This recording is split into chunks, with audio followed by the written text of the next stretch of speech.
અને એના લીધે એના ગર્ભાશય અને બંને અંડાશય કાઢી નાખવામાં આવ્યા હતા.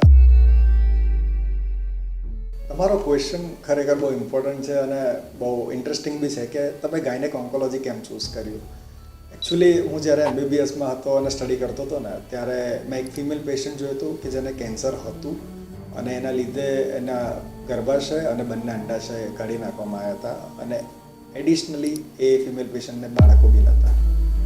પછી જ્યારે હું ગાયનેકોલોજીના અભ્યાસ કરતો હતો ત્યારે પણ મેં એક પેશન્ટ જોયું હતું જેની કેન્સર સર્જરી થઈ ગઈ હતી અને પછી એને રિકવરીમાં ઘણા ઇસ્યુ હતા અને ઇવન એની સેક્સ્યુઅલ લાઈફમાં પણ ઇસ્યુ હતા. સો એ ટાઈમથી મેં ડિસાઇડ કર્યું કે મારે આ ગાયનેક કેન્સરની સર્જરીમાં નિષ્ણાત થવું છે કે જેથી હું કેન્સરની સર્જરી પણ સારી રીતના કરી શકું અને ફર્ટિલિટી પ્રિઝર્વેશન બી કરી શકું અને સેક્સ્યુઅલ લાઈફમાં બી ઇસ્યુ ના આવે. અને સાથે સાથે મેં રોબોટિક સર્જરીમાં બી નિષ્ણાત કે એક્સપર્ટીઝ લીધી કે જેથી હું રિકવરી પણ કેન્સરના પેશન્ટને ઘણી સારી રીતના આપી શકું.